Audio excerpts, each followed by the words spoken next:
Hey guys, welcome back to the channel. So behind me I got a 2009 Jeep Wrangler. This thing has around 119,000 miles on it, and today we are going to be replacing the starter due to it failing and not wanting to start.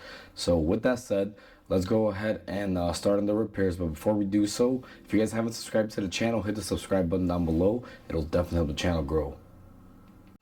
Just to give you guys a heads up, during the filming of this video I am going through a cold, so if my voice is a little bit raspy, I do apologize in advance. It just got really cold. I caught an early cold, I guess you can say, earlier in the winter time now, and I've been fighting this thing for a week now. It's totally kicking my butt. But either way, where you're going to want to begin is you're going to want to go ahead and disconnect the battery before you go ahead and do any work on your starter, guys. I'm just going to be using a 10mm here on my gun, and we're just going to loosen the terminal. And what we're going to do is just go ahead and get that out of the way. You definitely don't want to have it hooked up when you're trying to remove the starter, because you could possibly arc it and possibly start a fire. So just be very careful. Always disconnect your battery before beginning anything electrical. Alright guys, now we're underneath the car, and what you'll notice is that the starter is located on the driver's rear of the engine, I guess you can say, in the front of the transmission.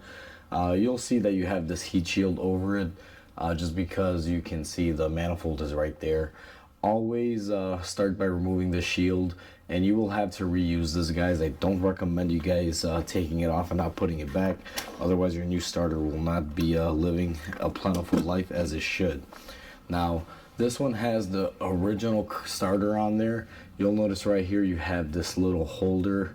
What I'm gonna do is just work this back and forth, and sometimes you're gonna have to undo the bolt, which I'll show you guys right here from a side view.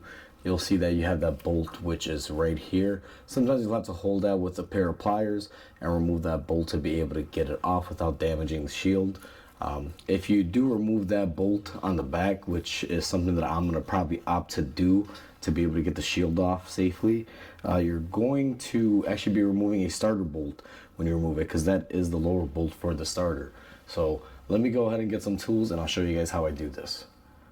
Alright guys, so what I'm gonna do, and this is the best angle I got you guys in, is I'm gonna hold my little clip here while I'm unbolting the bolt on the back. Now keep in mind that this bolt is for the starter as well. This will be your bottom bolt here. So what I like to do is go ahead and put my electric ratchet on there, or whatever tool it is that you're going to be using to remove it, and I hold this clip and I go ahead and take it off. The reason why I hold this is because I don't want to damage it. These are very thin. They break very easy. If you do wind up breaking this, there are other ways that you can hold the shield into place, kind of like using a zip tie. However, I don't like using that method simply because zip tie can melt. It is made out of plastic, so I always try to be very cautious with that. So we're gonna take our clip and just throw it on our bench, and now I'm gonna take my ratchet here and go ahead and remove this bolt the rest of the way here, so we can gain access to our starter here. Let's see. It's kind of weird because it's a really bad angle, and this trans shift cable is in the way. Usually you can just come in here and also remove this by hand. That's what I'm going to choose to do here. I'm just going to go ahead and unthread this, and I'll be right back with you guys. Alright guys, so I went ahead and I got our bolt removed here. Here it is. Now also remember, this goes right here, and it's also the lower bolt for the starter. That's what we just removed previously. Now one thing on here that they do have also is this metallic zip tie. You can see it goes in here. These, unfortunately, you're going to have to cut to remove them. So what I do is I just get in here with a pair of angle cutters, and what I try to do is just pull them off just like that. Typically they'll unfasten. Now I do have some metallic zip ties that I do put back in place there, just for this purpose. So if you are doing this job, it wouldn't be a bad idea to go ahead and get some of those. And what I do now is I just basically work it off. Sometimes you can get it off. If not, it's fine. You can just kind of leave it put. However, it's easier to remove it. It gets you a little bit better access to everything that you can access, like your power supply wire and everything there, guys. So normally, let me see here, if you just make it past the dipstick tube for the engine oil, that's where this thing typically gets stuck on. I just try to get it out of there just like so, and you just kind of work it off. Be careful because this thing is made of a fiberglass material, so sometimes it will want to make some dust down here, but I just work it off and I'm almost there. Just the dipstick is fighting me here. It always gets stuck up here, and just like that, we are going to go ahead and take our cover off and throw it on the bench and save it because we will be reusing it.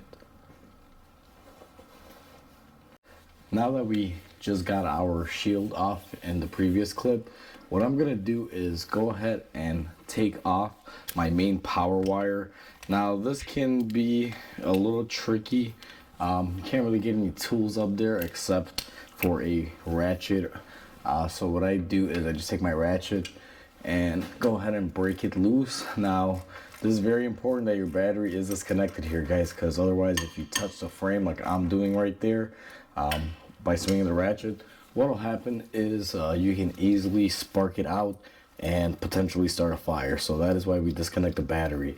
Now that I got my bolt loose here, what I'm gonna do, or my nut loose I should say, is I'm gonna go ahead and work it the rest of the way off with my hand, just because these do come off fairly easy.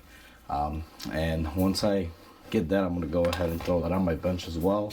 And the next thing that we're gonna do is follow this yellow wire. Now it could be a different color on your make and model, it just varies.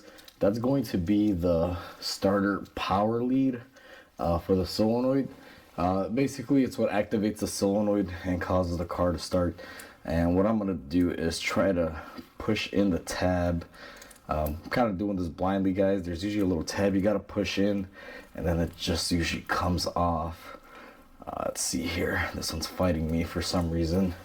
Not exactly sure. Give me a second, I'll have to kind of get where the camera is and I'll be right back with you guys. Alright guys, I'm back. So there is a little like tab here that you gotta basically push and just slowly work it off, and you're able to get it off. That's what your connector looks like, and you guys can see right here there is a little bit of a push tab. It's not on there really tight, just a little bit of pushing on the tab as you pull out, and you should be able to get your connections off. Now I'm gonna go ahead and pull my main wire off and just giving myself some room here, and you can see the only thing holding the starter in right now is one bolt that's left up top. Now I'm gonna get us into position and show you guys where that last bolt is, and our starter should be ready to come out after we remove it. Alright guys, so this is almost impossible to film here just because there's no space, but our starter is here towards the front. This is where the bottom bolt was. Now if you kind of follow this line up here, and I don't know how well you're gonna be able to tell, but just above, right about here, there is a last and final starter bolt. The transmission ship cable is in the way, guys, and it's very hard to get you up there. Let me see if this can do any justice for you, but the exhaust is in the way. But you will see right there, kind of where my finger is, there is one bolt left. That is going to be the starter bolt that you're gonna have to remove. Now normally I would show you guys the process of this, however this one's gonna be a little difficult. I'm probably gonna have to set the camera up somewhere right around here, guys, and you know, just kind of do it and have you guys watch me. So let me go ahead and get that set up and I'll be right back with you guys. Alright guys, so I have you guys set up in the best angle that I can get you in here, and I have my swivel socket with a few extensions. We are just gonna go to our bolt that's holding in our starter. Now I don't know if our starter has a pin holding it in place after we remove this bolt or not, guys. It may potentially drop. We're gonna find out here in a second. I got my socket on the bolt. We're gonna go ahead and take that off using our impact gun. Now I don't expect this bolt to be very long. Looks like we were able to get all of it out of there. Let me see if I can somehow get in here and see if the starter will come out. And just like that, with that top bolt off there, our starter slides right out of place. Now, one thing to keep in mind here is that we do have this starter shield. Make sure you don't lose that. It's kind of like a little cover for the transmission, guys. So make sure you definitely don't lose that. So we've gone ahead and matched up our starter. We do have the correct one. Now we're going to simply take our new starter and put it back into place where it belongs. Make sure that that plate is there. Now what I'm going to do on this one, just because I can reach it, is I'm going to take my bottom bolt here and I'm going to use this to line it up, guys. Just because the top one, I kind of have to access it with an extension, but I want to be able to get some sort of threads on here to be able to hold this in place.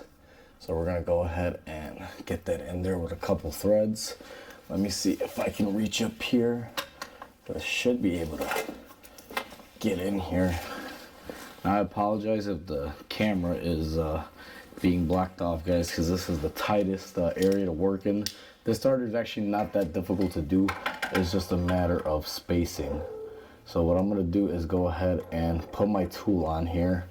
See if I can get my swivel socket on that top bolt. And I'm going to lightly try to drive it in here as I hold it into place. Hopefully this will grab, and it looks like I was able to grab a few threads there. So now that my starter is being held into place, I'm gonna make sure that those threads up top are actually gonna hold.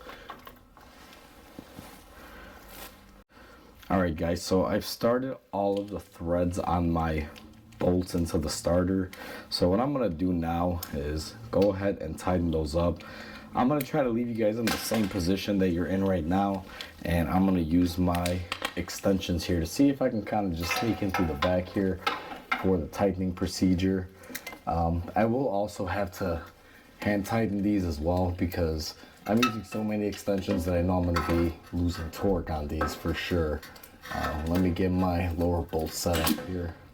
See if this will allow me to. This transmission cable is probably the worst thing here. It's just in the way. Doesn't really give me any room.